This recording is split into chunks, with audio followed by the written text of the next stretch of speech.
Hello friends, welcome to Renu's Englishpedia. Today we are going to do the competency questions from the chapter Nelson Mandela, A Long Walk to Freedom from the book First Flight. बेटा जी जब हम competency based questions करते हैं तो remember that जो competency based questions हैं they are dependent upon the theme of the chapter.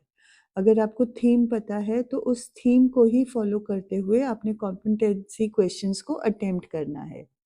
Secondly मैं इस वीडियो में आपको सिर्फ एक शॉर्ट समरी दूंगी ऑफ द चैप्टर। अगर आप डिटेल्ड समरी या क्रिटिकल एनालिसिस रिवीजन वीडियो चाहते हो तो उसके लिंक मैं डिस्क्रिप्शन बॉक्स में डाल दूंगी and you can view it at your own description. आप चाहो तो देख लेना, बाकी आपकी मर्जी है। So let's have a quick summary of the chapter now. So what is this chapter all about? इस चैप्टर में नेल्सन मंडेला है। He is the first black president in South Africa. He was elected by the democratic process. एक election हुआ था जिसमें उसका चुनाव हुआ था। उनकी पूरी लाइफ स्ट्रगल है बचपन से लेकर उस एज तक, when he is in the 8th decade, that is he is around 80 years old। तो उन्होंने किस तरह से फ्रीडम हासिल किया? He spent 27 years in prison. What kind of torture he went underwent there. Then ये सारी चीज़ें इस चैप्टर में कवर की जाती हैं एंड दैट इज़ वाई इस चैप्टर का नाम लिखा गया है long walk to freedom. Nelson Mandela was the leader of the African National Congress.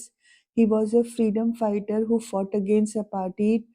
He was being educated to become a lawyer, and because of his of all his uh, struggles and all that he gave to the society, he won the Nobel Prize in 1933.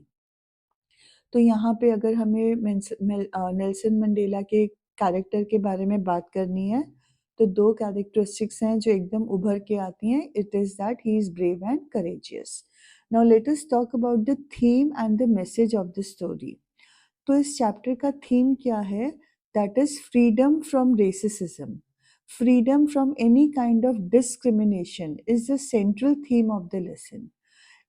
ये जो story है ये Nelson Mandela की जो speech थी, जब वो first black president बने थे, तो उसका ये छोटा-सा पार्ट है, राइट?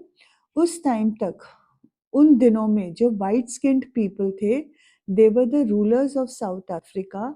और उन्होंने जो ब्लैक्स थे साउथ अफ्रीका में, उनकी ज़िंदगी जो है वो बहुत हेलिश बना के रखी हुई थी। Many people struggled for their rights, and Mandela calls all these people, the people who were struggling for their rights, for the freedom, तो उन लोगों को नेल्सन मंडेला अपनी कंट्री का एसेट मानते हैं, अपनी कंट्री के रियल जेम्स मानते हैं। So what message is this chapter giving us? The chapter is giving us a message that any person can reach any height irrespective of their race. आप black हो, आप white हो, आपका कोई भी कास्ट हो, कोई भी क्रीड हो, आप कोई भी किसी भी सेक्ट को बिलोंग करते हो, but you have the capability of reaching any height अगर आप डिटरमिन्ड हो। सेकंड मैसेज इसमें है कि पीपल को human should not discriminate against anyone on any basis. किसी भी कारण से हमें किसी के साथ भी डिस्क्रिमिनेशन नहीं करना चाहिए। अगर हम समरी की बात करें तो इसका सिंपल समरी यही थी कि साउथ अफ्रीका को इंडिपेंडेंस मिला था मई 10, 1994 में। This was the day Nelson Mandela took his vow as the first black president. उन्होंने वाव लेते हुए कहा कि ये जो डेमोक्रेटिक कंट्री बना है, इसकी रक्षा मैं अपनी पूरी ज़िंदगी करूँगा। जो अब तक के मेरे कंट्री वालों ने, जो मेरे citizens of my country, the black people of my country ने जो इनडिग्निटी सहन की है, वो ह्यूमन हिस्ट्री में कभी भी दोबारा से रिपीट नहीं होंगी।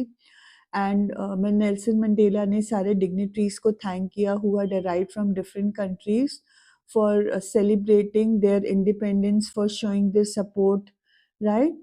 और उन्होंने कहा कि ये जो सप्रेशन था of one person by another, never again will it be repeated in the history of mankind.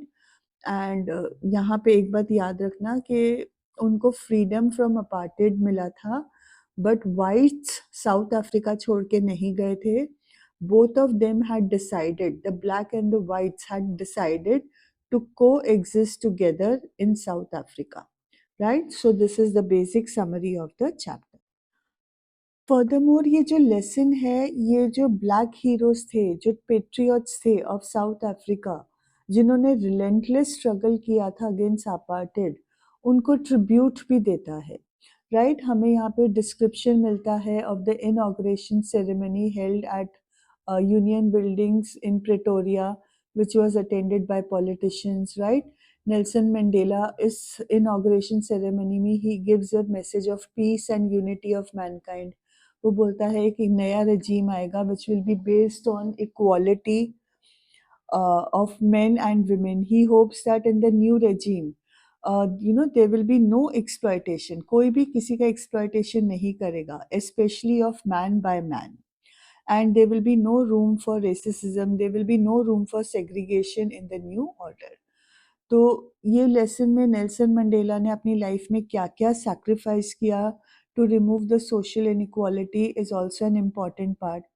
then he wants a country where he is free to do as he thinks, as उसका जो right है वो उस right को अपना utilise करना चाहता है. he doesn't want to be dominated.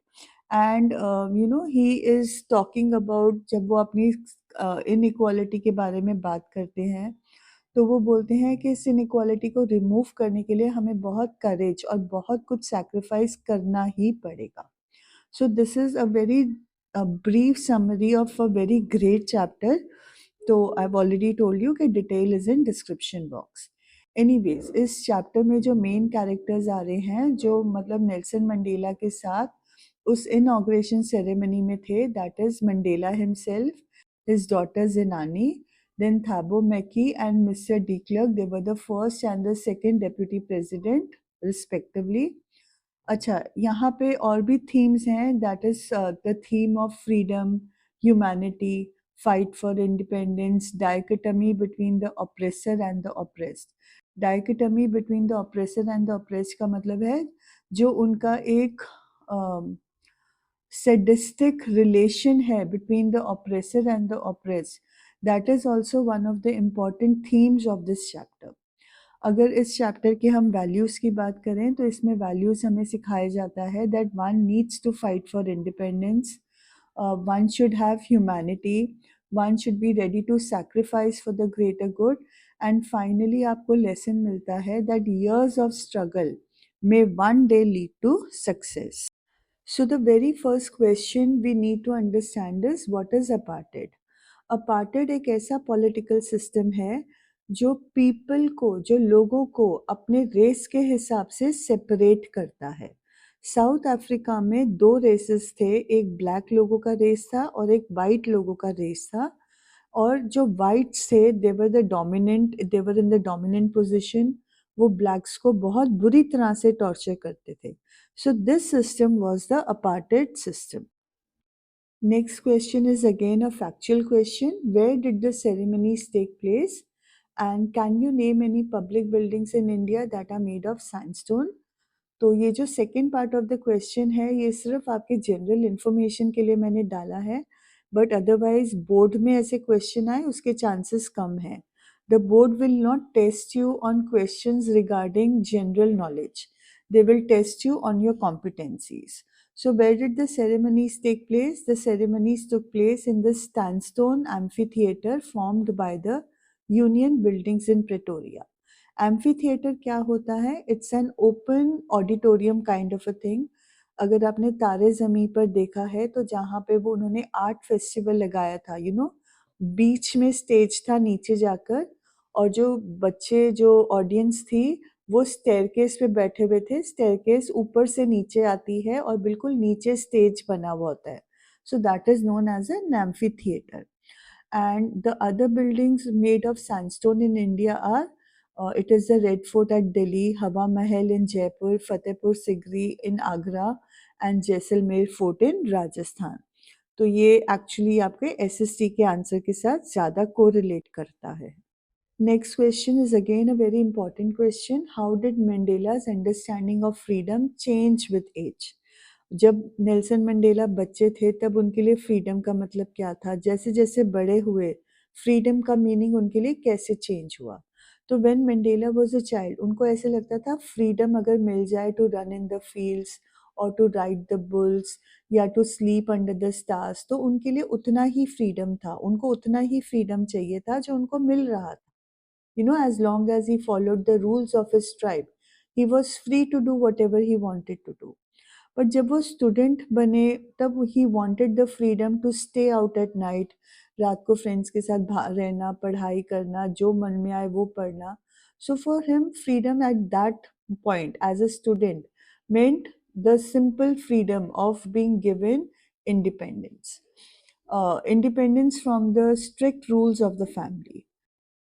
अब स्टूडेंट से वो यंग मैन बने, now he wanted the freedom of earning, of marrying of marrying and having a family. But वो जिस साउथ अफ्रीका में रह रहे थे उनको राइट नहीं था that he could earn in the profession that he wanted to earn. he did not have the right to marry and to have a family which he could protect, right? तो यहाँ पे उनके life में उनको actually पता चला था that he was not as free as he had thought himself to be. Now जब वो थोड़े और बड़े हुए, जब उन्होंने देखा कि not only he but the other people in South Africa, the blacks in the South Africa, they too did not have the same freedom. अब उनकी जो फ्रीडम का डिज़ायर था वो खुद तक नहीं रहा। अब उनको freedom not only for himself but he wanted the freedom of all the people living in South Africa, all the black people. He wanted them to live with dignity and with self-respect. Next question. Why did such a large number of international leaders attend the inauguration? What did signify the triumph of? अब इतने सालों बाद, right, 1994 में जाके Africa को independence मिला था। तो जब इतने सारे इंटरनेशनल लीडर्स वहाँ आएंगे तो उसका इम्पोर्टेंस क्या होगा? It was a historic moment, it was a historic moment not only for south Africa but for a world which believed in the victory of democracy, which believed that oppression and racism should not exist, who wanted the triumph of the anti-apartheid movement, right? उन leaders का वहाँ पे होना, it was support to Nelson Mandela कि तुम्हारा जो संघर्ष था, जो तुम्हारा स्ट्रगल था वो बिल्कुल अप्रोप्रिएट था। तुम्हारे स्ट्रगल के कारण ही साउथ अफ्रीका को ये रेसिज्म से, अपार्टेड से, इन सब ऑपरेशन से, इन सब चीज़ों से इंडिपेंडेंस मिला है। जो नेल्सन मंडेला का struggle for freedom and equality था, ये एक ग्लोबल सिंबल बन गया था ऑफ होप एंड इंस्पिरेशन, पूरे दुनिया के लिए सिंबल था। इतने सारे इंटरनेशनल लीडर्स का presence at this inauguration demonstrated their support and solidarity. Solidarity मतलब उनका साथ, उनका होना, उनके उनका कंधा कि हाँ हम तुम्हारे साथ, तुम्हारे स्ट्रगल में खड़े हैं, वो उस चीज़ का प्रतीक बन गया था। जो इनॉग्रेशन सेरेमनी था वो एक सिग्निफिकेंट मोमेंट था इन वर्ल्ड हिस्ट्री, जहाँ पे एट लास्ट इतने सालों के बाद अपार्टेड का एंड हुआ था और एक न्यू एरा ऑफ डेमोक्रेसी का बिगनिंग हुआ था। So this was a triumph not only for Mandela and his supporters but for all the people all over the world who had to fight for justice and equality. अब जो ये next question है ना, ये again आपका थोड़ा सा geography के ऊपर बेस्ड है। How can you say that 10th May is an autumn day in South Africa? अब साउथ अफ्रीका में नॉर्मली अगर आप इंडिया में देखो तो मई में it's an summer day, it's not an autumn day. Autumn हमारे कंट्री में कब आता है? अक्टूबर नवंबर में, बिफोर विंटर, जिसको हम पतझड़ का मौसम कहते हैं। बट अफ्रीका में मई में ऑटम क्यों था? बिकॉज उनकी कंट्री जो है वो सदर्न हेमिस्फीयर में है, जहाँ पे सीजन्स जो होते हैं वो नॉर्दर्न हेमिस्फीयर से ऑपोजिट होते हैं, राइट? तो जब नॉर्दर्न हेमिस्फीयर में स्प्रिंग होता है या समर होता है तो साउथ अफ्रीका में उसी टाइम पे ऑटम होता है. Again this is not a competency question, it's just an understanding question related to social science. Next question. At the beginning of his speech, Mandela mentions an extraordinary human disaster. What does he mean by this? What is the glorious human achievement he speaks of at the end? अब ये extraordinary human disaster जो था, it is referring to the apartheid system in South Africa. इस apartheid system के कारण there had been decades, सालों साल, एक डेकेड 10 सालों का होता है, बट सिर्फ एक डेकेड नहीं था, there were many many decades of racial oppression, discrimination and violence in South Africa. Races में जो जैसे वाइट्स ब्लैक को ऑपरेस कर रहे थे, that is racial operation, right. अब इस सिस्टम ने, अपार्टेड सिस्टम ने क्या कॉज किया था? Immense suffering. बहुत बुरी तरह से ब्लैक्स को ट्रीट किया गया था. They were in extreme pain. बहुत इनजस्टिस उनके साथ, मतलब दो चार लोग नहीं थे, they were millions of people who were who were being जिनके साथ इन बड़े गलत तरीके से बिहेवियर चल रहा था, उनके साथ बहुत इनजस्टिस हो रहा था. एंड ये जितना भी इनजस्टिस था, सफरिंग था, पेन था, most of them were the blacks who were suffering all this. तो जब एंड हुआ मंडेला की स्पीच का, दैट टाइम ही referred to a glorious human achievement. Now ये ग्लोरियस ह्यूमन अचीवमेंट क्या है? It is celebrating the end of apartheid. ये एक ह्यूमंस का अचीवमेंट है कि इतना बुरे सिस्टम को, इतना गड़े हुए सिस्टम को, इतना डीप रूटेड सिस्टम को वो एंड कर पाए हैं. It was a Triumph of democracy in South Africa, इसीलिए इसको ग्लोरियस ह्यूमन अचीवमेंट बोला गया है. वो बोलते हैं, नेल्सन मंडेला ने इतना टॉर्चर सहा है, but still he has the ability to forgive. He wants, he knows the power of unity, he knows the power of forgiveness, he knows the power of reconciliation. Reconciliation मतलब जिसने आपके साथ बुरा किया है या जिसके साथ आपकी अनबन है, उसके साथ दोबारा से एक रिश्ता बनाना. उनको इन तीनों चीज़ों का पावर पता था. And he wanted them, he wanted these qualities in the people of Africa so that they could bring in a new era of hope, peace and prosperity in the country. जब तक लोग United नहीं होंगे, एक दूसरे को माफ़ नहीं करेंगे, अपने अपने डिफरेंसेस को रिकनसाइल नहीं करेंगे, तब तक साउथ अफ्रीका में पीस नहीं हो सकता था, प्रॉस्पेरिटी नहीं हो सकती थी. They would have no hope for the future. So when he is speaking of the glorious human achievement, he is referring to the successful transition from apartheid to democracy. उनका जो transition था from a racist oppression to a democratic government. So that is the glorious human achievement. The next question is, what ideals does he set out for the future of South Africa? इसका मतलब है कि जब वो south Africa का future के बारे में सोचते हैं, तो उनकी प्लानिंग क्या है, वो किस तरह का पॉलिटिकल रेजीम या पॉलिटिकल एटमॉस्फेयर साउथ अफ्रीका में चाहते हैं.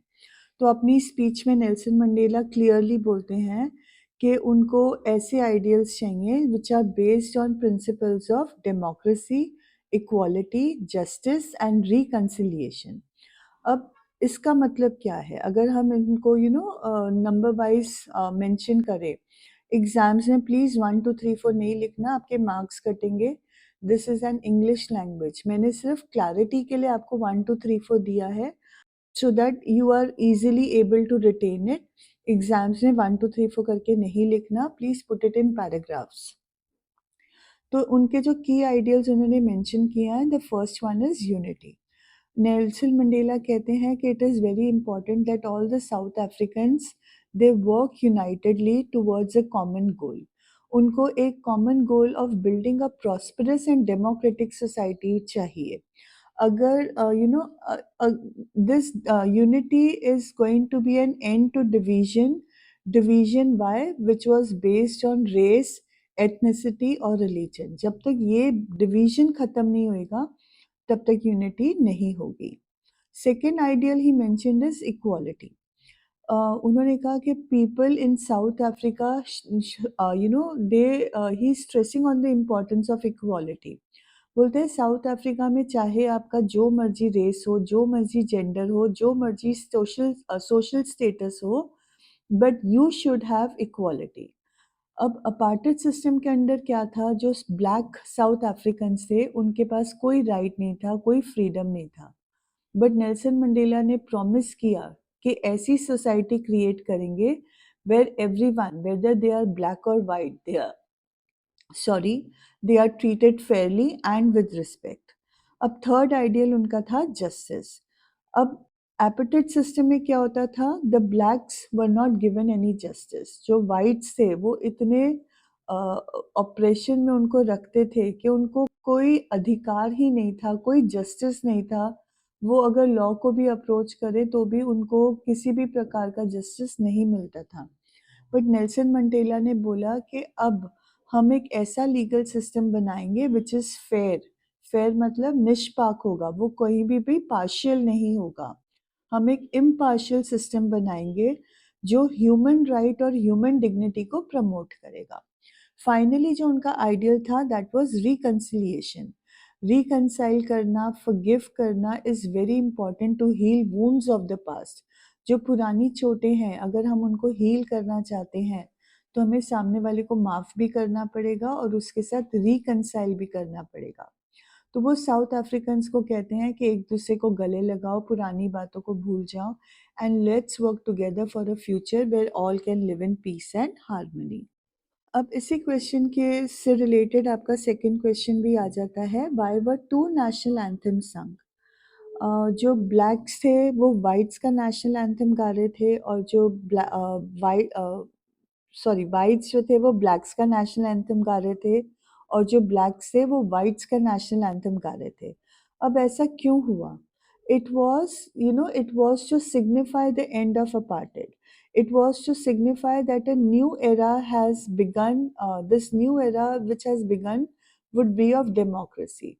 नेल्सन मंडेला कहते हैं कि इस टाइम पे जो ब्लैक्स गा रहे हैं और जो वाइट्स गा रहे हैं उनको उनके वर्डिंग्स नहीं पता है, बट एक दिन आएगा जब इनको इनके वर्डिंग्स पता होंगे by heart, and that is the day when both the blacks and whites will be completely united. तो वो उनका यूनिटी, उनका रिकंसिलिएशन को सेलिब्रेट कर रहे थे by singing the two national anthems. It was a powerful gesture of inclusion. Inclusion matlab no one race is being excluded from the mainstream. And it was a recognition of the diverse cultures and traditions that make up South Africa. Okay, the next question is, how does Mandela describe the system of government in his country? First part hai in the first decade, and then he says also in the final decade of the 20th century. So what is the difference? First decade of the 20th century and final decade. The first decade mein they were under slavery.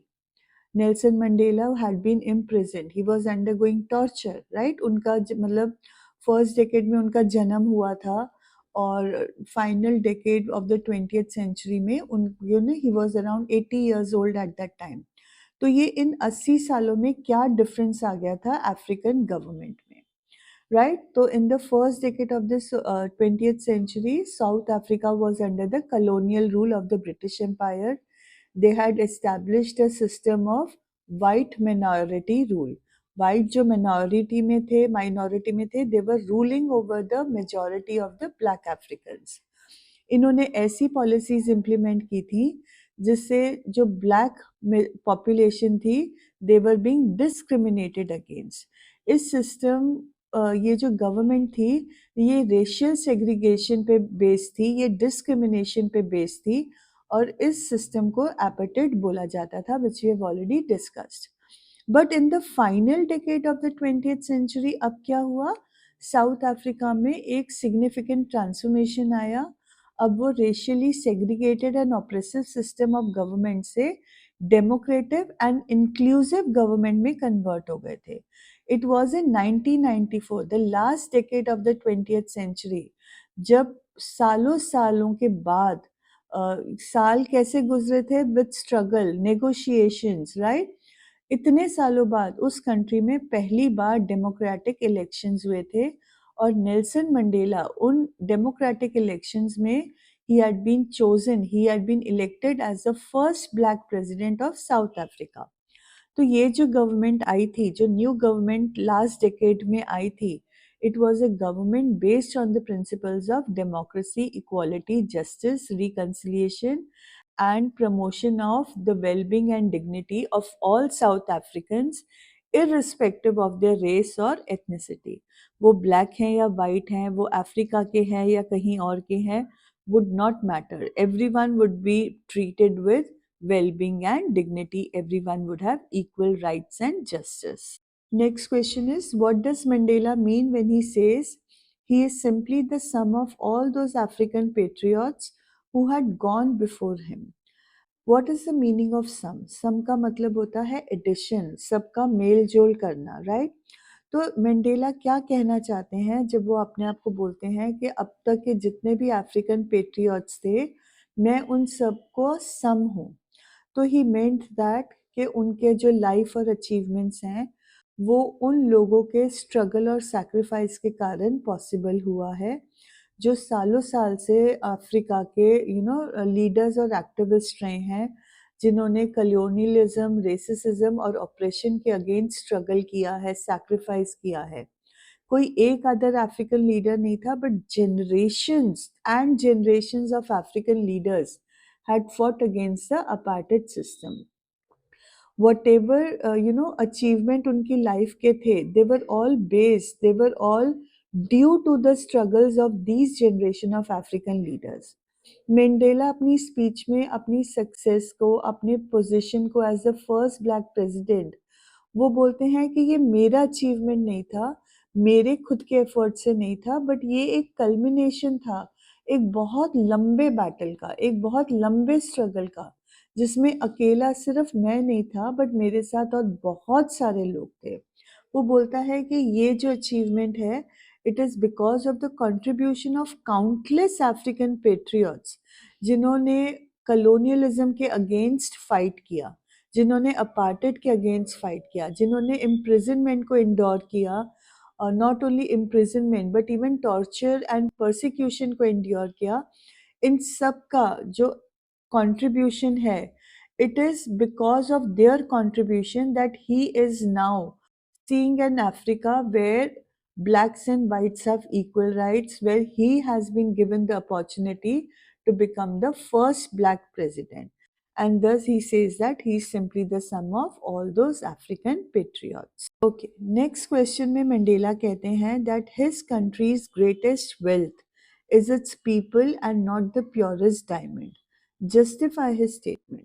Nelson Mandela ऐसे क्यों बोल रहे हैं कि उनकी country का जो सबसे बड़ा वेल्थ है वो उस कंट्री के लोग हैं और डायमंड्स नहीं हैं जो अफ्रीका में भरपूर मिलते हैं। तो इसका ये रीज़न है कि डायमंड्स जो होते हैं वो सिर्फ जो लोग हैं, they are the they are the human capital of a country.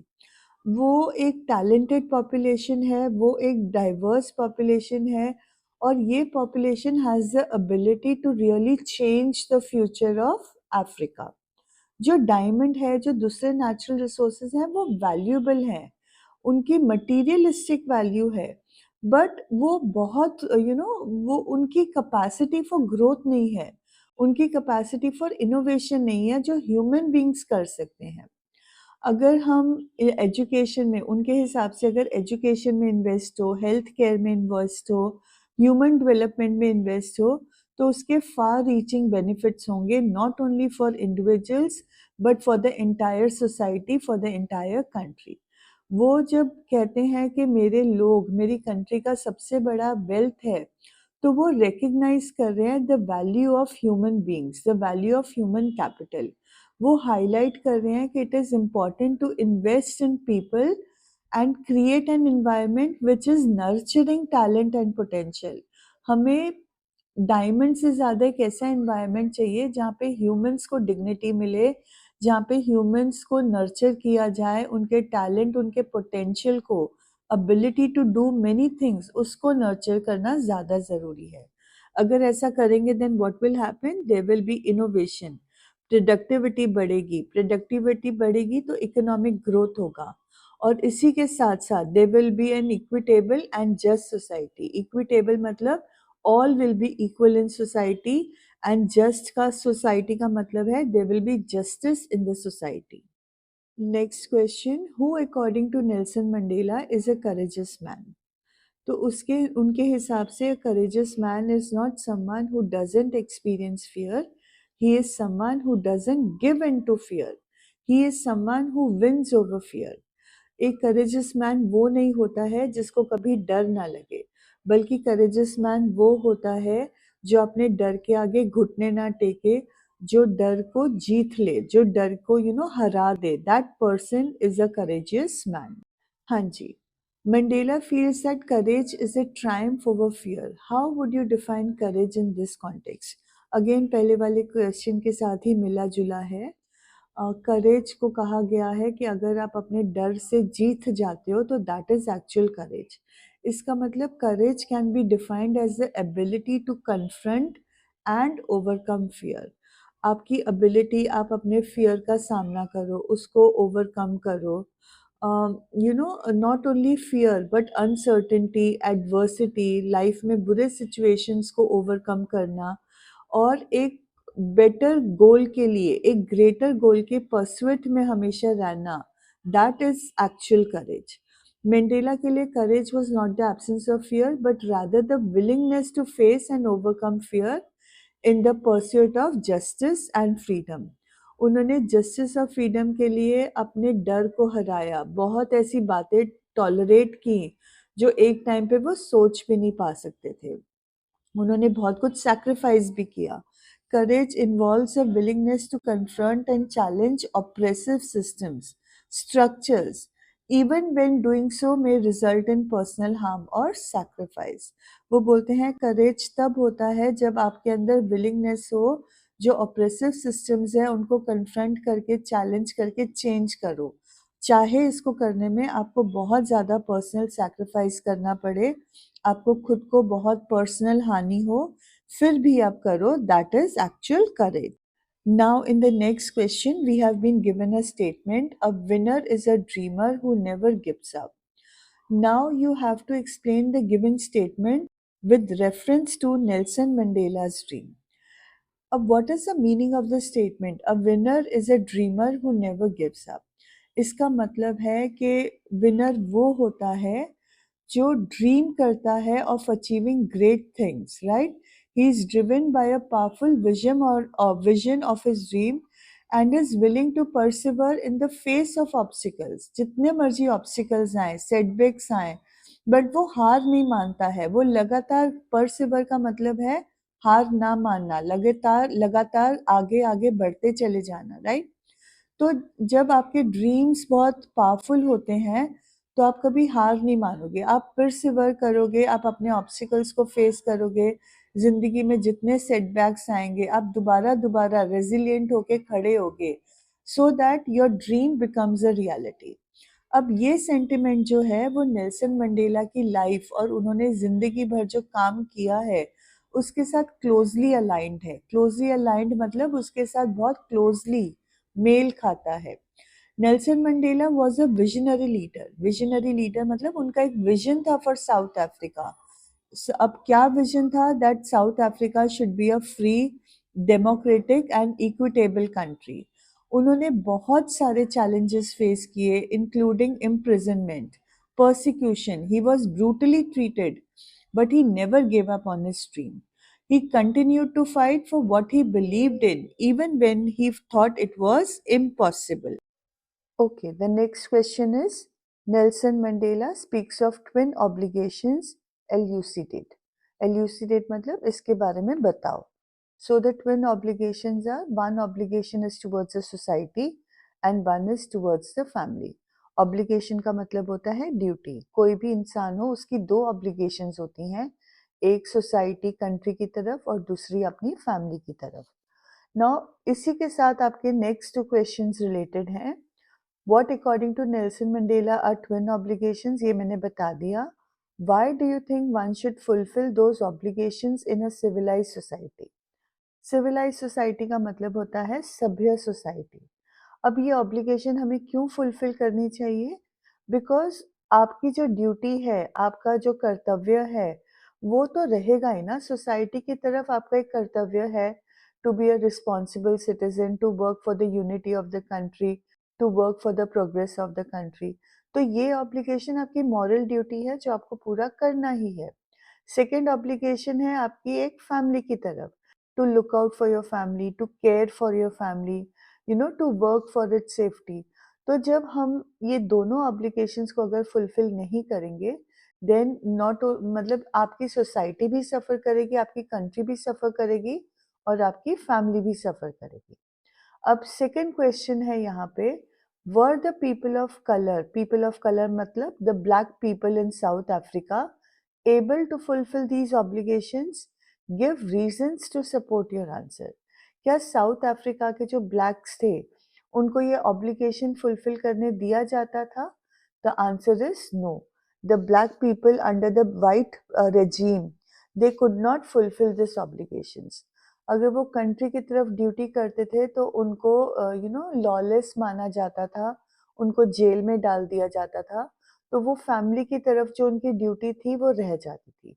अगर वो फैमिली को प्रोटेक्ट करने के लिए कंट्री की सर्विस में नहीं लगते थे, कंट्री के फ्रीडम के लिए नहीं स्ट्रगल करते थे, तो कंट्री की तरफ ड्यूटी जो थी वो चूक जाती थी। So the black people of South Africa were not able to fulfill both the obligations. They could only fulfill one obligation. So this is also the reason, जहाँ पे आप साथ के साथ अपने रीजन दोगे कि क्यों ये obligations fulfill नहीं कर पाते थे। Okay, next question. Based on your reading of the lesson, what can you infer about Mandela as a father and as a leader? मतलब जब आप चैप्टर पढ़ते हो तो उसके बाद आपको मंडेला के बारे में क्या पता चलता है in his role as a father and as a leader of the country? तो इससे पता चलता है कि he was a devoted father and a visionary leader. Devoted father क्यों था? When he talks about twin obligations तो हमें पता चलता है कि he wanted to be a family man. So he was a devoted father and also he was working for the country.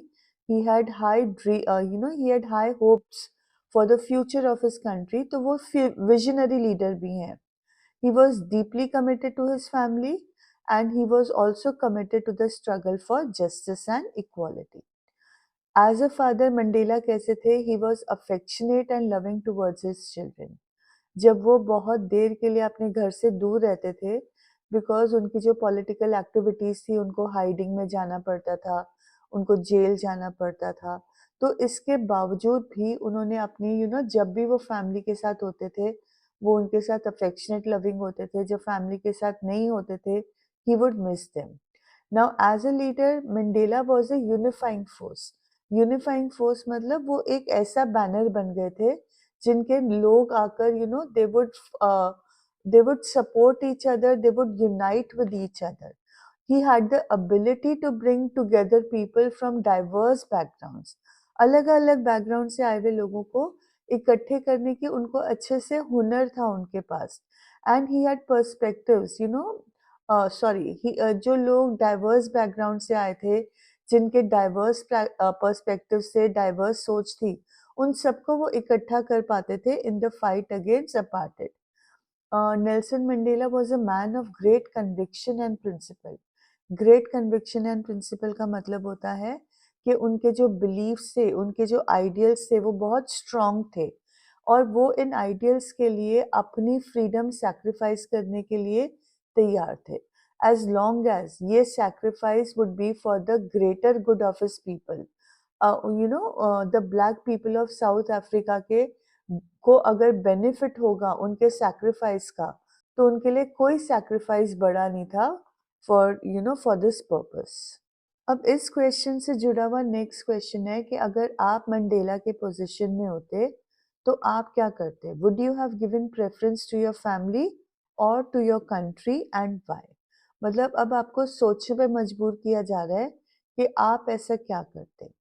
Now ये बात तो माननी पड़ेगी कि being a leader of any country is a very challenging role.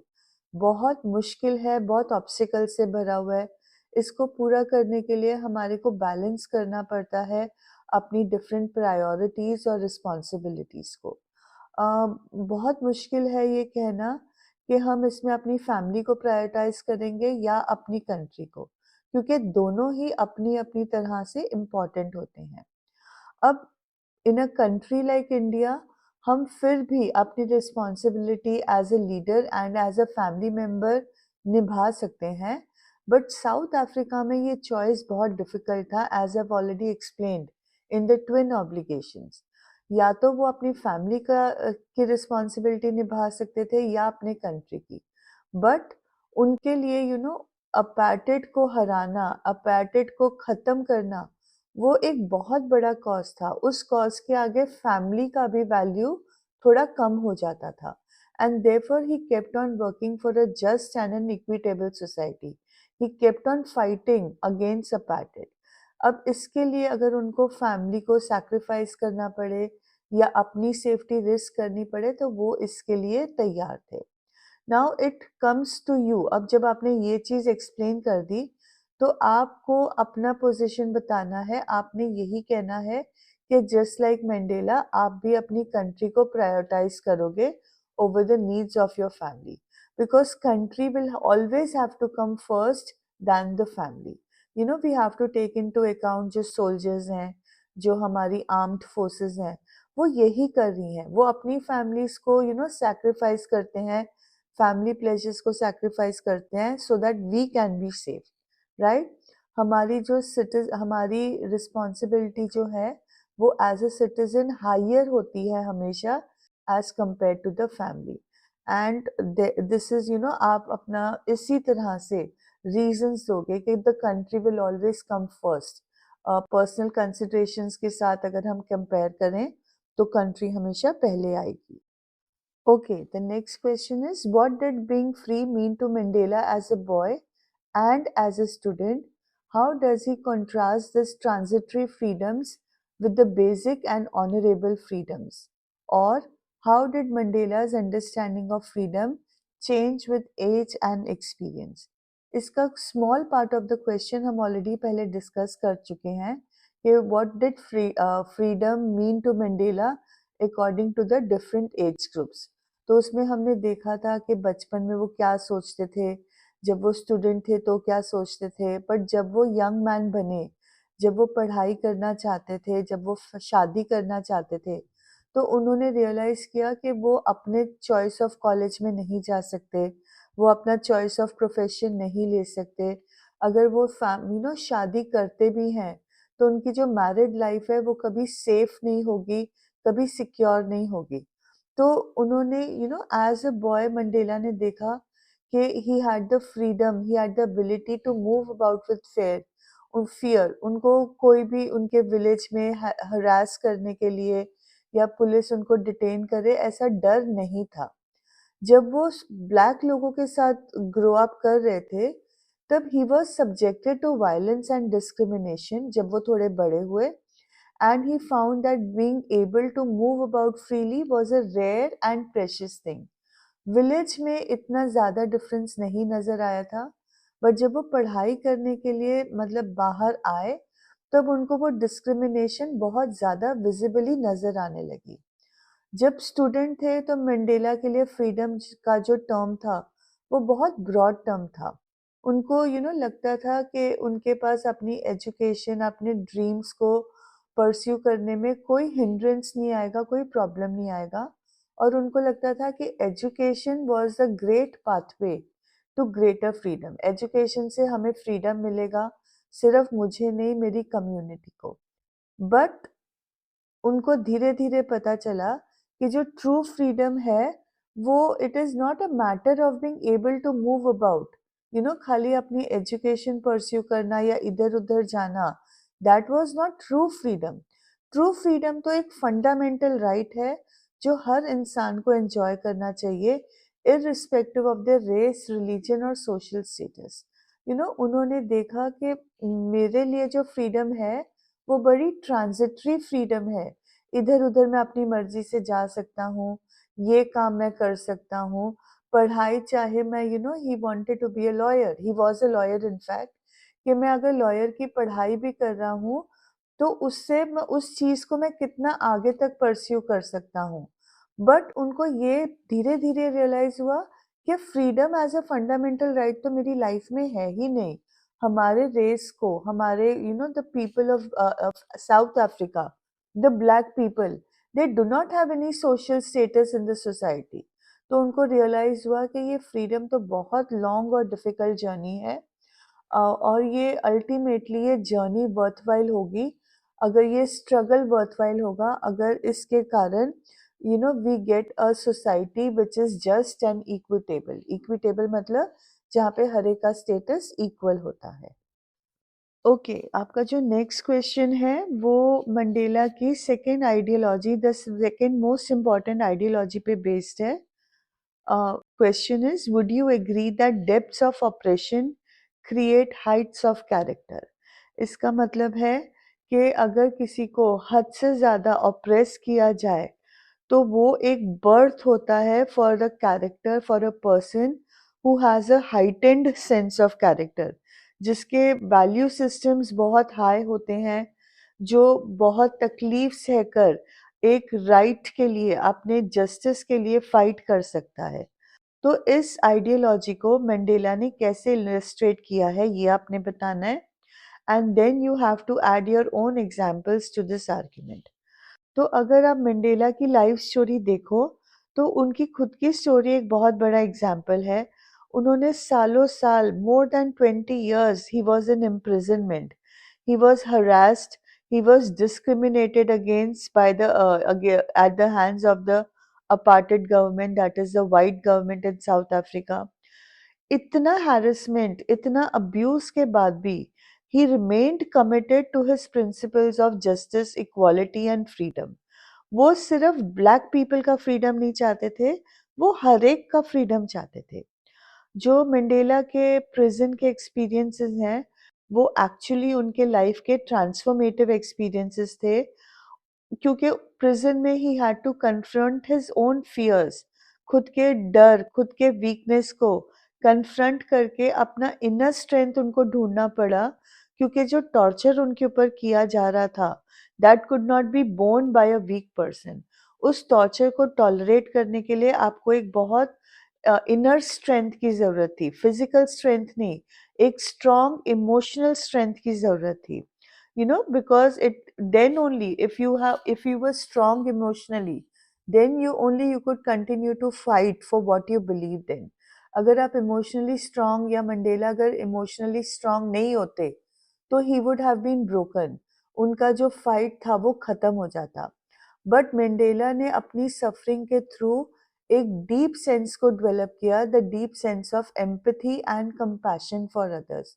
उनको तो उनके लिए भी तरस आता था जो उनको ऑप्रेस कर रहे थे, and because of all these experiences, he became a powerful advocate for reconciliation and forgiveness. उनके जब उन्होंने ऑप्रेसर को देखा कि वो कितने ज़्यादा इनह्यूमन बन गए हैं, तो उनके लिए भी कंपैशन, मतलब वो ऑप्रेसर्स के लिए भी कंपैशन पैदा हुआ, एंड ही रियलाइज कि इन लोगों को भी माफ़ करना ज़रूरी है, इनको भी अपने हेट्रेड से बाहर निकालना ज़रूरी है, इनके साथ रिकंसाइल करके हमें एक कम्युनिटी बनानी है, जिसमें हम कोएग्जिस्ट बड़े प्यार से कर पाएँ। अब अगर हम इंडिया की बात करें, तो इंडिया में भी ऐसे लोग हैं जिन्होंने who are examples of who are examples of people who have faced great oppression, they have emerged with remarkable strength of character. इसमें सबसे बड़े एग्जाम्पल जो हैं वो महात्मा गांधी ही हैं।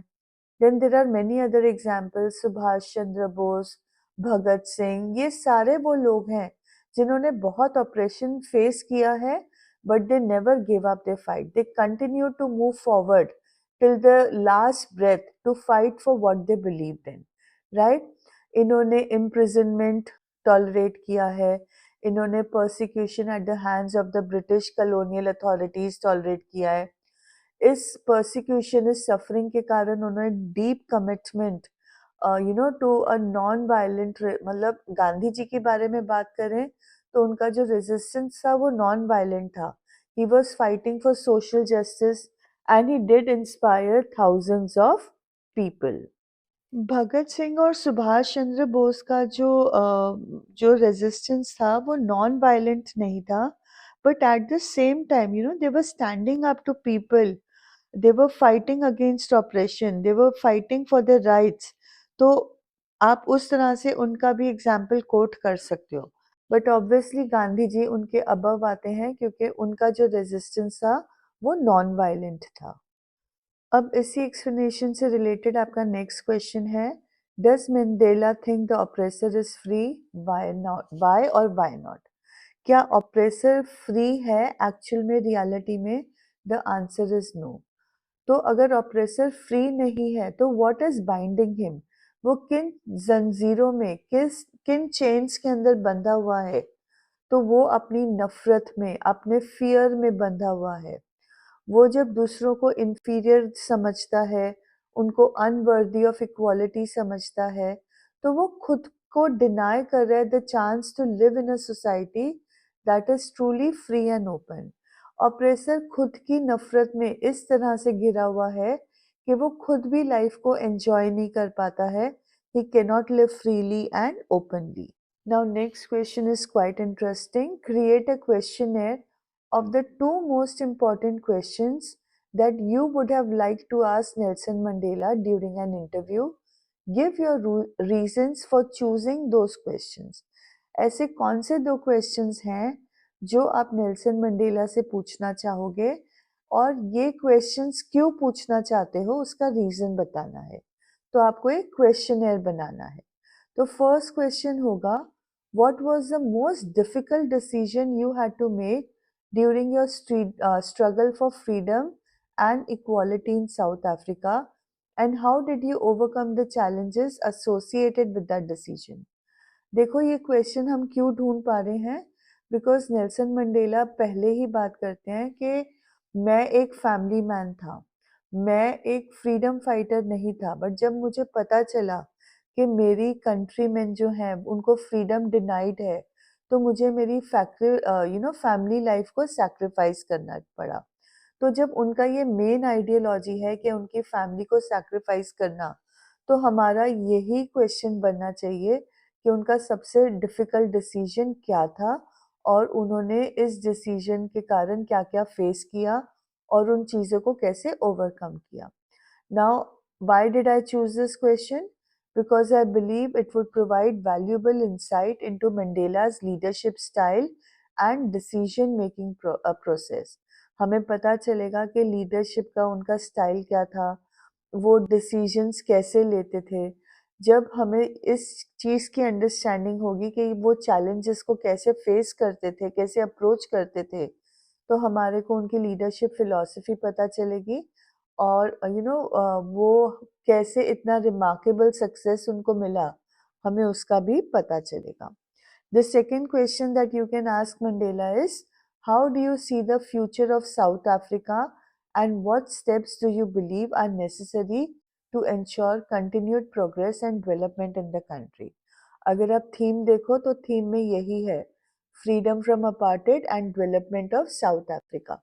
तो इसमें अगेन अब हमने ये क्वेश्चन क्यों चूज किया है, बिकॉज मंडेला का पर्सपेक्टिव क्या है about the future of South Africa और उनका रोल उसमें क्या रहेगा in shaping the country's transition to democracy is another point that we would like to ask Mandela.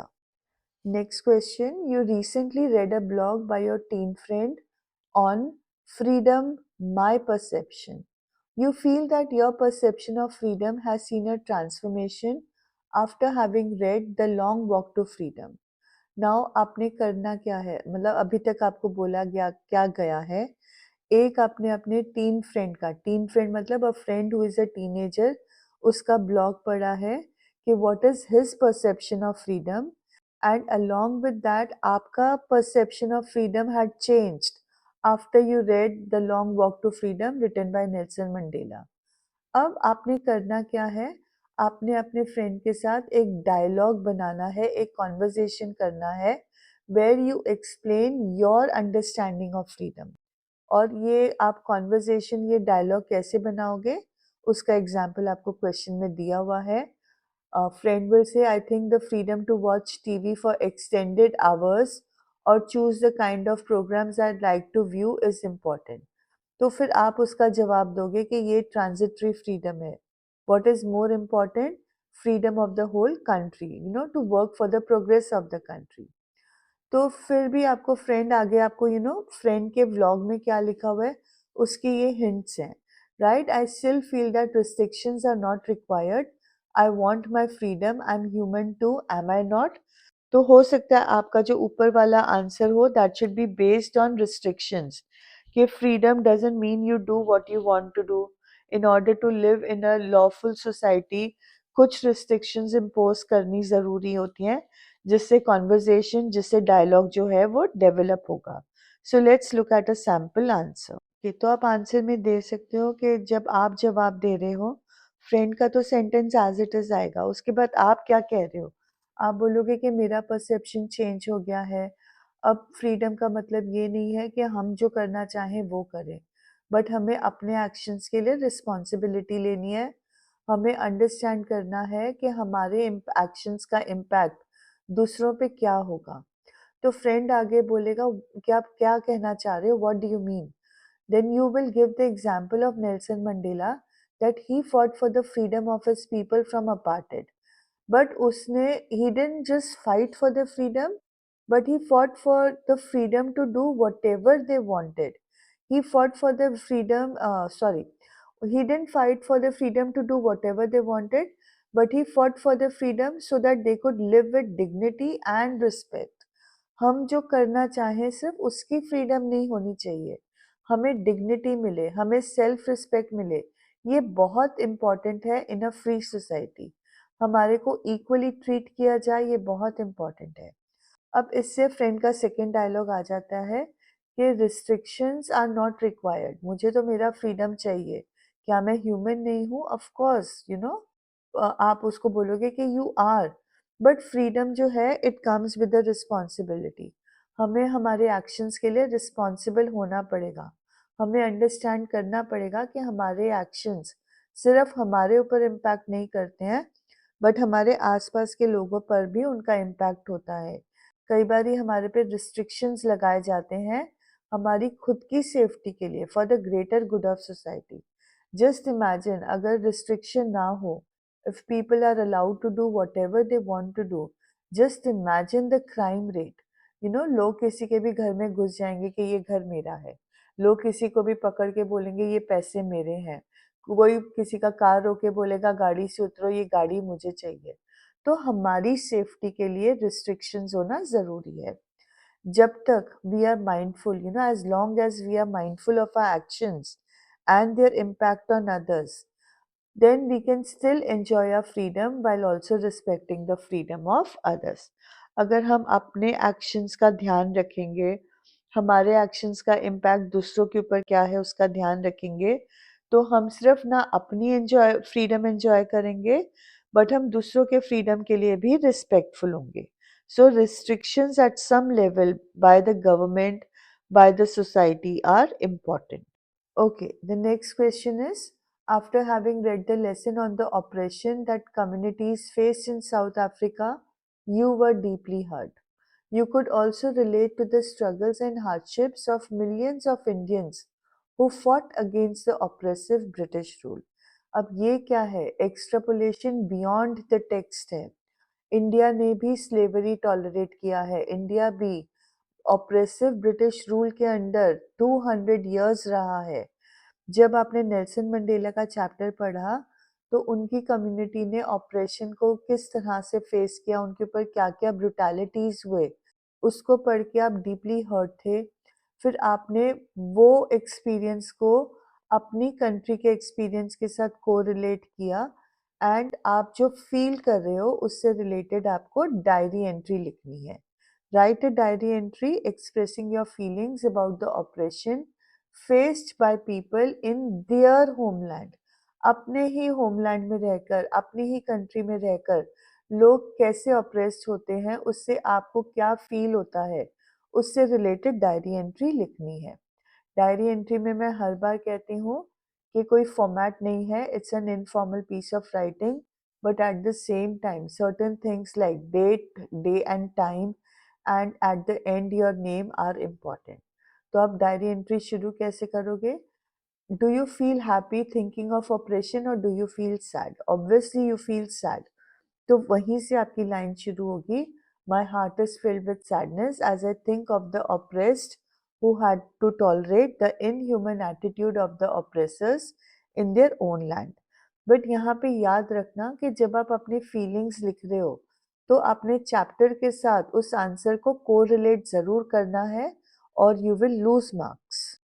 अब कोरिलेट कैसे करना है? So you will first talk about what happened in South Africa, कि जब आपने उनके स्ट्रगल्स, उनके हार्डशिप के बारे में पढ़ा, उनको अपार्टेड के अंडर किस तरह का ऑपरेशन, किस तरह की ब्रुटैलिटी टॉलरेट करनी पड़ी, तो उससे आपको कितनी तकलीफ हुई और आपने पर्सनल लेवल पे यू वर हर्ट।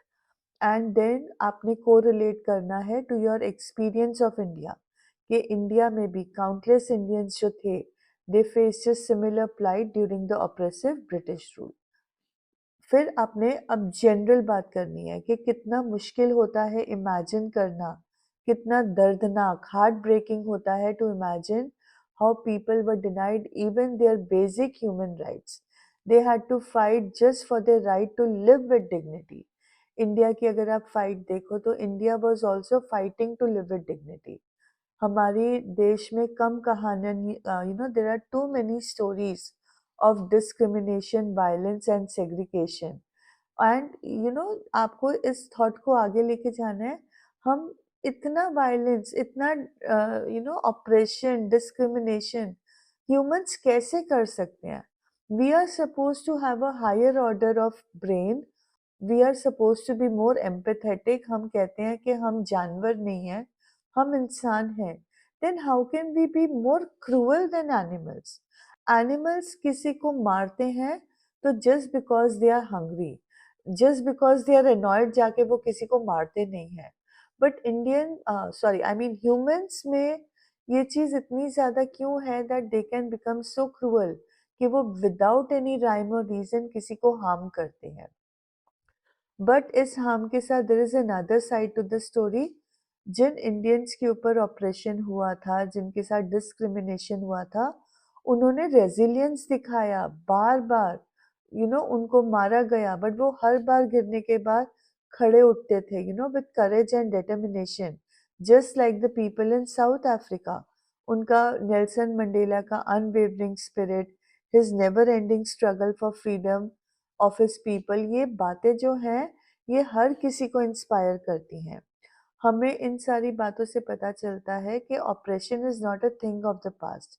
आज भी अगर हम दुनिया में देखें तो बहुत कम्युनिटीज हैं जहाँ पे ऑपरेशन आज भी है, आज भी अपने वो राइट्स एंड फ्रीडम के लिए लड़ रहे हैं। अफगानिस्तान, तालिबान जैसी जगहों पे women are denied the rights and freedom. आज भी वो अपने हक के लिए लड़ रहे हैं, आज भी उनको किसी तरह का फ्रीडम नहीं है। They are brutalised if they speak up for their rights. तो ये इश्यूज के बारे में अवेयर होना ज़रूरी है। हमें अपना पार्ट करना है to support the people in their fight against oppression. Nelson Mandela ने कहा था, to be free is not merely to cast off one's chain but to live in a way that respects and enhances the freedom of others. अगर आप free होना चाहते हो, सिर्फ जंजीरों को तोड़ना ज़रूरी नहीं है, बट आपको इस तरह से फ्री होना है कि आप दूसरों की फ्रीडम को रिस्पेक्ट कर सको, दूसरों की फ्रीडम को भी एनहांस कर सको। सो आपका फाइनल लाइन होगा कि I hope that there is a world one day in which all people are able to live freely and with dignity in their own land. They do not fear oppression and discrimination. Okay, the next question is, you have been chosen to address a student gathering from the neighborhood schools to speak on the resilience of the human spirit required to transcend discrimination. Prepare the speech draft in not more than 120 words with reference to the commonality of themes in Nelson Mandela, Long Walk to Freedom and The Trees by Adrian Rich. अब सबसे पहले तो आपको ये समझना है कि it's an extrapolation across the text. 2 chapters हैं, Nelson Mandela long walk to freedom and the trees by Adrienne Rich. इन दोनों में हमारे को डिस्क्रिमिनेशन और resilience of the human spirit के बारे में पता चलता है। Now what is resilience of the human spirit? Resilience का मतलब होता है कि आप जितनी मर्जी बार गिरो, you have the strength to stand up. मैं क्लास में बच्चों को भी यही समझाती हूँ कि जब हम छोटे थे, एक हमारे पास पंच में टॉय होता था।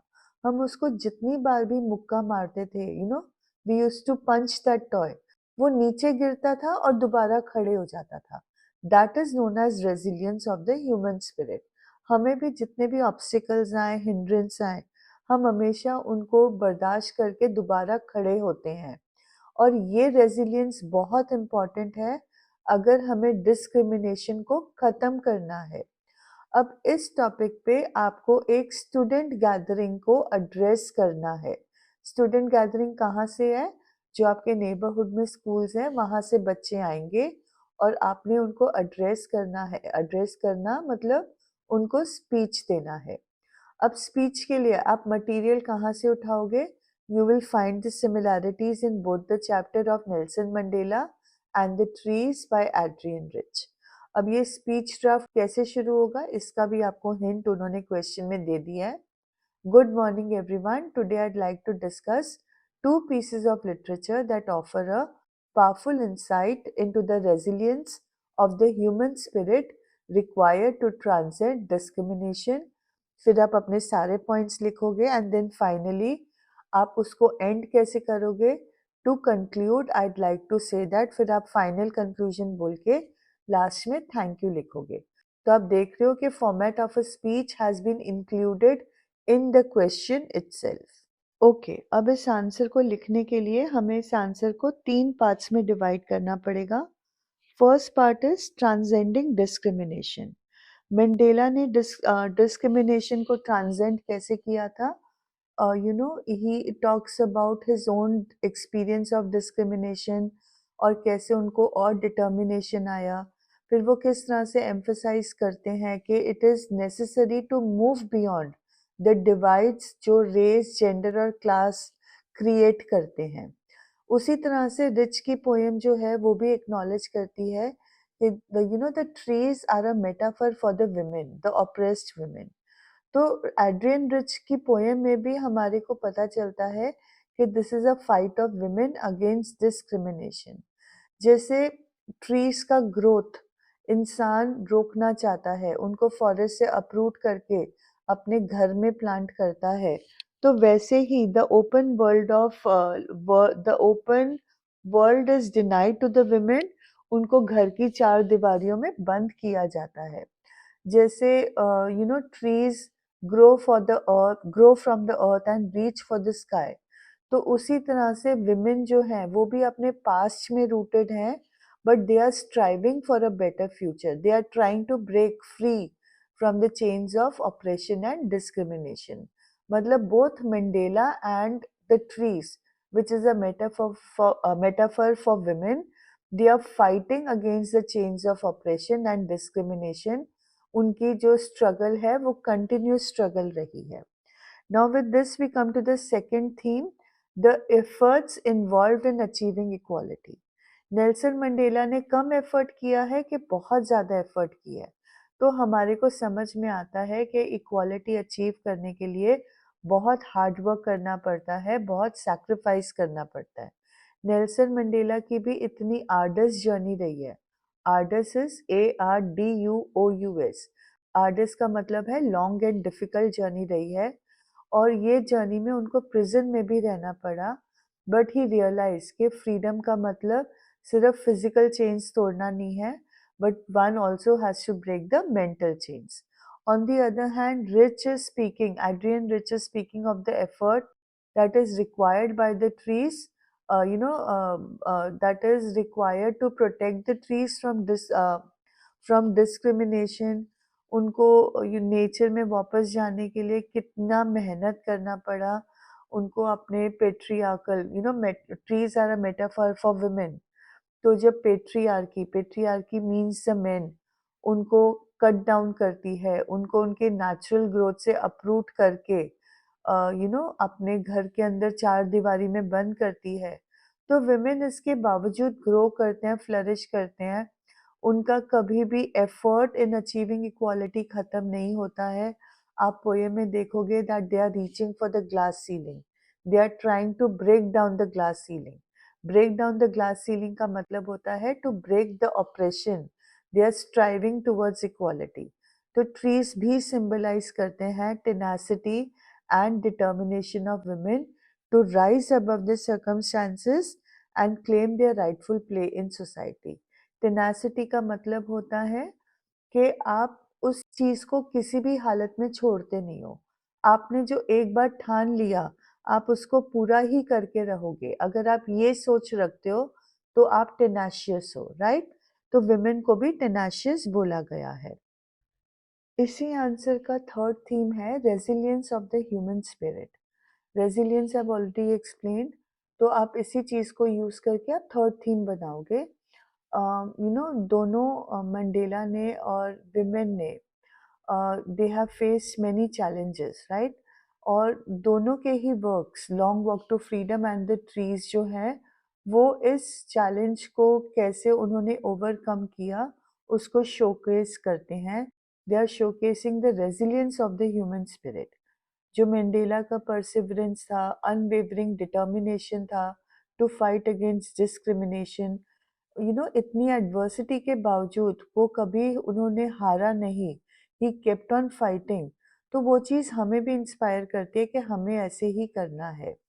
सिमिलरली जो रिच की पोएम है that is also speaking about the resilience of nature, the resilience of women, जो इतने ऑपरेशन के बाद वो फिर भी अपने फ्रीडम के लिए, अपने राइट्स के लिए इतना उनको निग्लेक्ट किया गया है, इतना डिसरिगार्ड किया गया है, बट इसके बावजूद वो अपने फाइट अपनी राइट्स के लिए फाइट कर रहे हैं। तो ये पोएम जो है ये भी सेलिब्रेट कर रही है the strength and tenacity of women. And इस पोएम में भी हाईलाइट किया जा रहा है the perseverance in the face of adversity. तो दोनों ही जो वर्क्स हैं, मतलब अगर हम कंक्लूजन में हमें लिखना है तो दोनों ही वर्क्स जो हैं they are on the common themes of transcending discrimination and the effort which is involve in achieving equality. अगर हमें डिस्क्रिमिनेशन को ख़त्म करना है, उसके बियॉन्ड जाना है, तो हमारे को बहुत एफर्ट करना पड़ेगा in order to become equal. So that is how आपको अपना आंसर एंड करना है। Okay, so now we have come to slides wherein I have only discussed, I'm only going to discuss questions. I have not included answers. The reason is that because in some way or the other, the answers have already been discussed in the initial slides. या तो revision में discuss किए हैं या उनसे मिलते जुलते questions हैं, तो वो सारे क्वेश्चंस मैं दोबारा से एक बार फिर आपको बता देती हूँ। So the first question is, what did Nelson Mandela thank the international leaders for? So he thanked them for their support, for holding up the principles of democracy by showing that they supported his struggle. तो ये जो पूरा वो जो international leaders का presence क्यों important था, तो ये वो वाला पूरा आंसर बन जाएगा। Second question is, what does Mandela pledge to achieve for the people of South Africa? Again, we have discussed this many times. An equitable society, a just society where everyone is equal, where everyone has the right to live with dignity. Again, it has already been discussed. Third question is, how did the policy of apartheid create a deep and lasting wound in South Africa? Aparted के कारण जो south Africa के blacks थे उन पे बड़ा operation किया गया, बड़ी ब्रुटैलिटी की गई, उनको बहुत बुरी तरह से पर्सिक्यूट किया गया। They were discriminated against and this did not happen for just 1 or 2 years। Long history of apartheid, long history of discrimination है। तो उनकी जो डिग्निटी, उनकी जो अपना सेल्फ रिस्पेक्ट जो चोट लगी है, that is created a deep and lasting wound in South Africa. Okay, next question. What, according to Mandela, was the unintended effect of decades of oppression and brutality? Unintended effect क्या था? मतलब उन्होंने जो हमने क्वेश्चन डिस्कस किया था that great oppression gives rise to great heights of character. तो this is what was the unintended effect. जब वो ऑप्रेस कर रहे थे, ब्रूटलाइज कर रहे थे साउथ अफ्रीकन ब्लैक्स को, तो उसके कारण जो लोग बाहर आए, who were ready to sacrifice everything for the country, उनका जो रेजिलियंस था, उनका जो करेज था, ऐसे लोगों का डेवलपमेंट, ऐसे लोगों का क्रिएशन हुआ है जिन्होंने अनपैरेलल्ड करेज दिखाया है, अनपैरेलल्ड सैक्रिफाइस किया है, and this was the unintended effect of decades of oppression and brutality. Next question is, would you agree that depths of oppression create heights of character? Already discussed है, ये पूरा question आया हुआ है. Next question is, what did Mandela learn from the comrades of freedom struggle in South Africa? So from them he learned the meaning of courage. वो कहते हैं कि time and again I have seen main and women जिन्होंने अपनी life को risk किया है, अपनी जान दे दी है for an idea.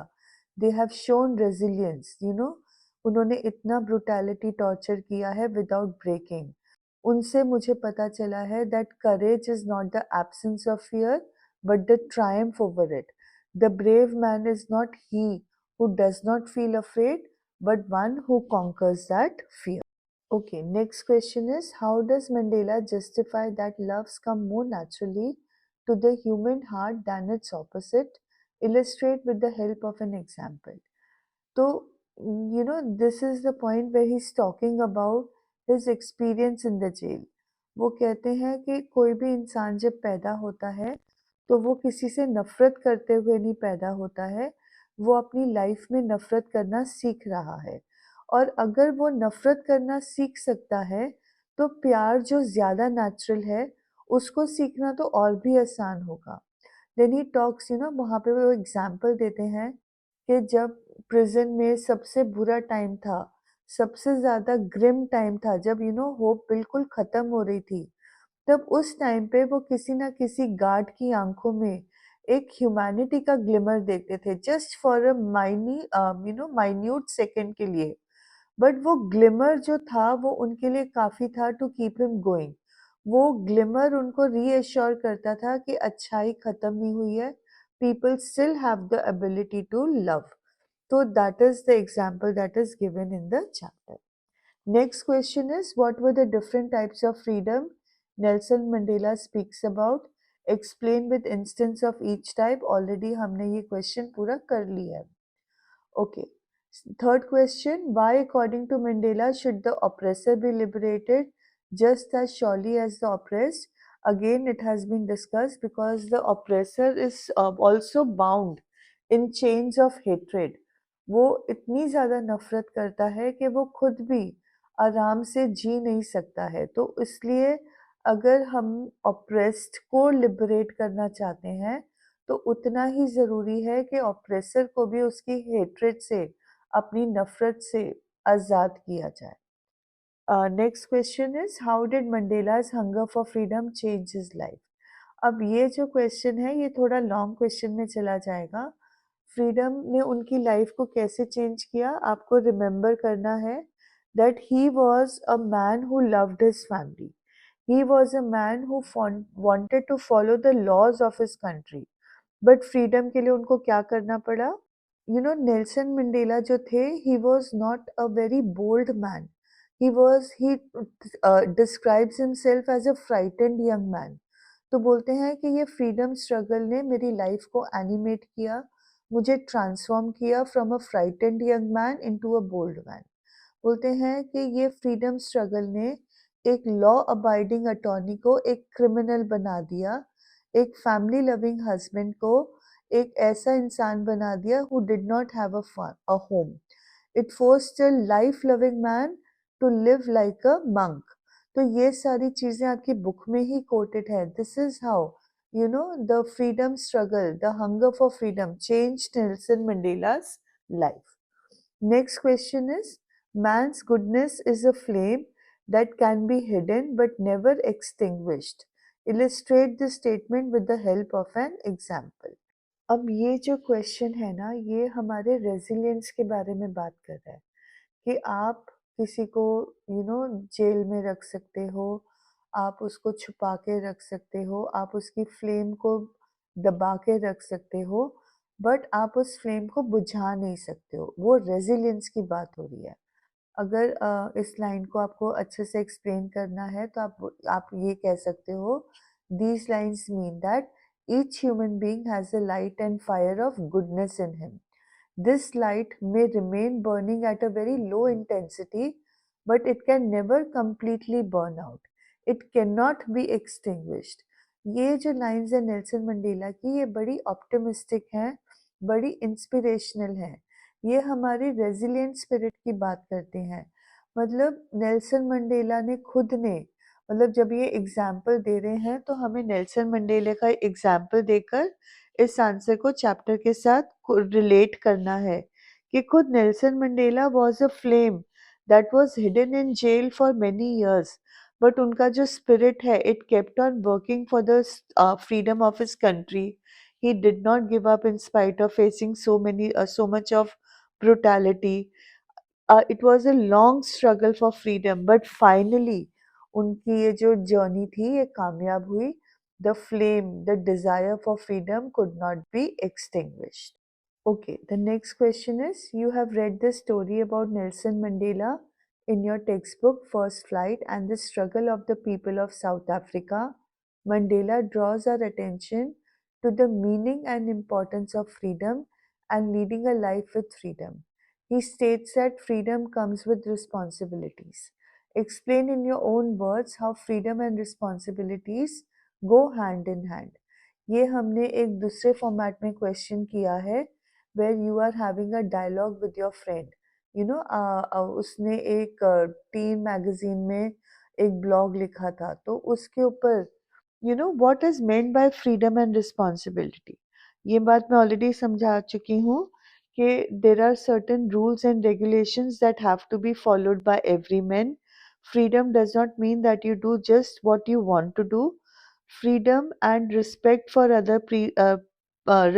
For the freedom of others, ये इकट्ठे चलता है. जब भी फ्रीडम आएगा तो उसमें रिस्पॉन्सिबिलिटी ज़रूर आती है. रिस्पॉन्सिबिलिटी किस चीज़ की? To respect the right of others to be free. आप अपनी फ्रीडम से आपको याद रखना क्या है कि आपके एक्शंस का इम्पैक्ट दूसरों पर भी होता है. तो उसी क्वेश्चन का जो आंसर है उसका बेस बना के आप इस क्वेश्चन को आंसर कर सकते हो.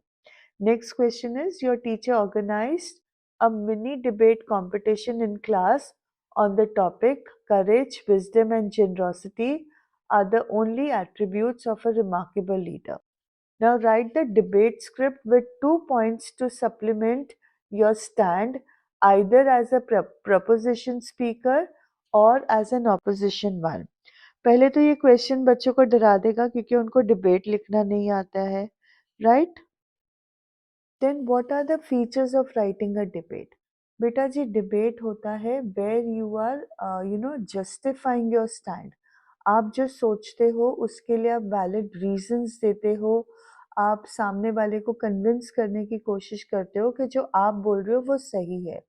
अब क्वेश्चन में डिबेट में दो पार्टीज होती हैं. One is the proposition speaker. उसका मतलब होता है, प्रोपोजिशन स्पीकर वो होता है कि जो टॉपिक को, जो मोशन दिया गया है उसको सपोर्ट करता है. और दूसरा होता है ऑपोजिशन स्पीकर, वो जो मोशन दिया गया है, जो टॉपिक दिया गया है उसको अपोज करता है. तो यहाँ पे अगर हम थीम के हिसाब से जाएं तो हमारे को इस मोशन को, इस टॉपिक को प्रपोज करना है, सपोर्ट करना है. That will make a better impression on the examiner. But और ये ऐसे टॉपिक है कि there is no other option. मतलब आप बिल्कुल ही थीम के अगेंस्ट चले जाओगे अगर आप उसको अपोज करोगे, ऑल्दो आपको अपोज करने की भी फ्रीडम क्वेश्चन में दी गई है. अगर आप इसको प्रपोज करोगे तो आप इस क्वेश्चन में क्या लिखोगे कि करेज, विजडम और जेनरॉसिटी एक रिमार्केबल लीडर के एट्रीब्यूट्स कैसे हैं, क्यों ज़रूरी हैं.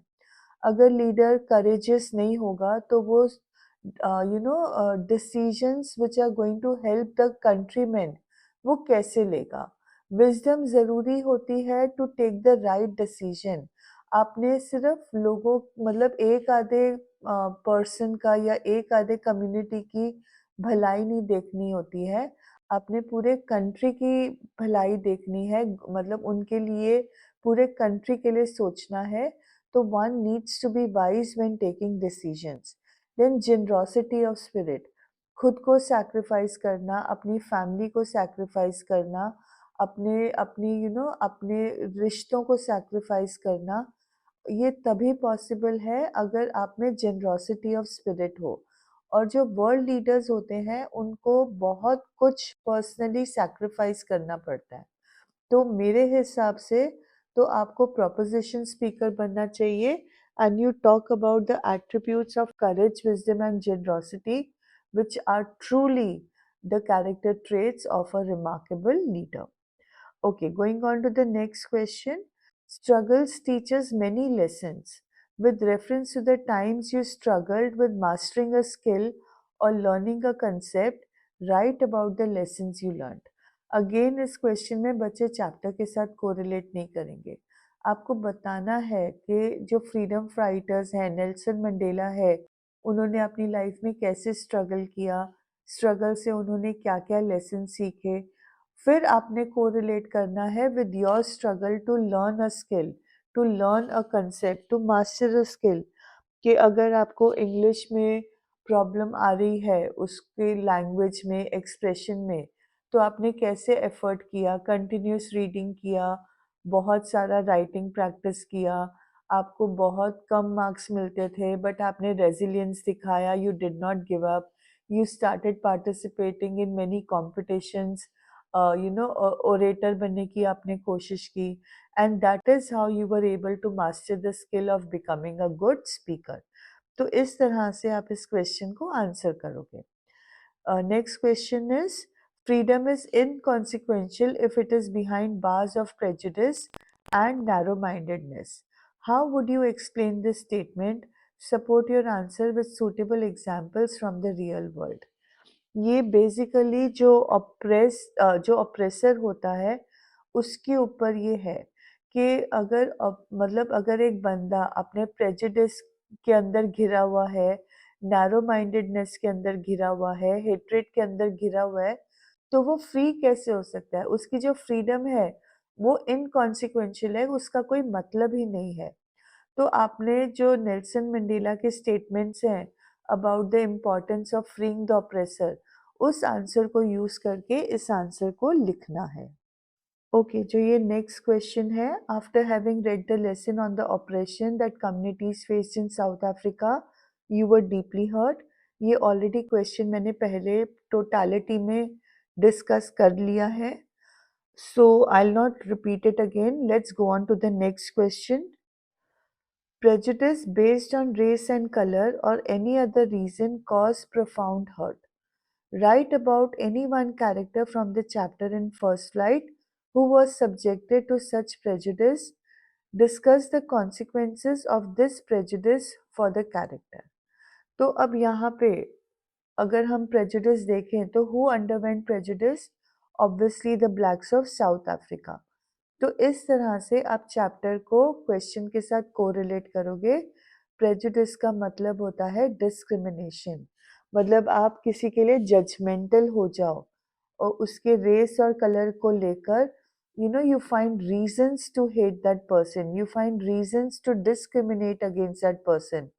आप उस बंदे को जानते नहीं हो बट बिकॉज उसका सर्टेन कलर है या वो सर्टेन रेस को बिलोंग करता है, आपको लगता है कि ये सारे ही लोग बुरे हैं। जैसे अगर हम इंडियंस की बात करें तो इंडियन के लिए अगर पाकिस्तानी का नाम लो तो ऐसा तो नहीं है कि पाकिस्तान में हर कोई बुरा है और ऐसा भी नहीं है कि इंडिया में हर कोई अच्छा है। हर जगह पे अच्छे बुरे लोग होते हैं, बट हम इतने ज़्यादा अपने थॉट प्रोसेस में इनग्रेन्ड हो जाते हैं कि हम जान without even realising it we become prejudiced. और ये प्रेजुडिस जो है ये लोगों को बहुत हर्ट कर जाता है when and sometimes they do not deserve that kind of hatred from a past. तो अब आपने Nelson Mandela, how was he a victim of prejudice, how were the blacks a victim of prejudice, इसके बारे में discuss करके अपना answer लिखना है। एंड आप साथ में ये भी लिखोगे कि इस प्रेजुडिस का कॉन्सिक्वेंस क्या होता है। लोगों की फ्रीडम डिनाई हो जाती है, उनको basic right of humanity deny हो जाता है, उनको इक्वालिटी नहीं मिलता है, उनके अगेंस्ट डिस्क्रिमिनेशन होता है, उनकी फैमिली लाइफ डिस्ट्रॉय हो जाती है, they are unable to live their life freely with dignity. तो ये सारी चीज़ें इंक्लूड हो जाएंगी। Okay, next question is Mandela said, if they can learn to hate, they can be taught to love. Discuss in around 120, 100 to 120 words. अब ये question already मैंने आपको बताया है, already in a different question हमने discuss कर लिया है कि इंसान जब बॉर्न होता है तब he is not born hating other people, he is taught to hate other people. और अगर हेट करना सिखाया जाता है तो लव करना सिखाना और भी आसान होगा, because love is a natural characteristic. तो इसी पॉइंट को आप एलैबोरेट करके डिस्कस करोगे। Last question is no one, अब इसी बात को लेकर, मतलब ये सेम स्टेटमेंट को लेकर क्वेश्चन है, क्या आप इस स्टेटमेंट से एग्री करते हो? Elaborate on the basis of the chapter Nelson Mandela long walk to freedom. Again question format पूछने का तरीका अलग है, but the answer will remain the same. So with this, I will end this video on competency based questions. For a detailed video, revision video, आपको already बताया हुआ है कि डिस्क्रिप्शन बॉक्स में लिंक्स हैं, आप चाहो तो देख सकते हो। And if you like the video, then do share it with your friends, with other students and colleagues, so that they too are able to give a good performance in their forthcoming board exams. Thank you for giving me so much of your time. All the best for your forthcoming exams and happy revision. Enjoy your studies. Don't run away from them. उनको बोझ ना समझना, enjoy करना, तो आपको जल्दी से सब कुछ लर्न हो जाएगा। ऑल द बेस्ट बेटा जी।